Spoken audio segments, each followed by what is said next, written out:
ಭಾಳಷ್ಟು ನಮ್ಮ ತಾಯಂದ್ರೆ ಏನು ಮಾಡ್ತಾರೆ, ಪಾಲಿಶ್ ಅಕ್ಕಿ ತಂದಿಡೋದು, ಪಾಲಿಶ್ ಜೋಳ ತಂದಿಡೋದು ಮಾಡ್ತಾರೆ. ನಮ್ಮ ಪಕ್ಷಿಗಳು ಯಾವ ಪಾಲಿಶ್ ಅಕ್ಕಿ ಜೋಳ ತಿನ್ನೋದಿಲ್ಲ, ಅವು ಯಾವಾಗಲೂ ಇಡೆಯಾದ ಕಾಳುಗಳನ್ನು ನುಂಗ್ತಾವೆ. ಫಾರ್ ಎಕ್ಸಾಂಪಲ್ ಅಕ್ಕಿ ಮೇಲೆ ನೀವು ಭತ್ತದ ಹೊಟ್ಟಿದ್ರೆ, ಜೋಳದ ಮೇಲೆ ಅದ್ರ ತೊಗಟಿದ್ರೆ ಅವು ಇಡೆಯಾಗಿ ತಿಂತಾವೆ.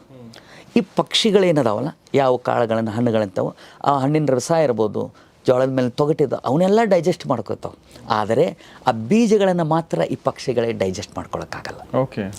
ಸೊ ಇವೇನು ಹೊಟ್ಟೆ ಒಳಗೆ ಆ ಬೀಜಗಳು ಇರ್ತಾವಲ್ಲ, 1 ದಿವಸ 2 ದಿವಸ ಅದರೊಳಗೆ ಏನಪ್ಪ ಅಂದ್ರೆ ಸಂಸ್ಕಾರ ಆಗಿ ಮಾರನೇ ದಿವಸ ಈ ಪಕ್ಷಿಗಳು ತಮ್ಮ ಮಲಮೂತ್ರ ಮೂಲಕ ಈ ಬೀಜಗಳನ್ನ ಏನು ಚೆಲ್ತಾವಲ್ಲ ಸರ್, ಆ ಬಿದ್ದಂಥ ಬೀಜಕ್ಕೆ 1 ದಿವಸ ಅಲ್ಲ, 1 ತಿಂಗಳಲ್ಲ, 3 ತಿಂಗಳಲ್ಲ, 6 ತಿಂಗಳು ಟೈಮ್ ಕೊಡ್ರಿ.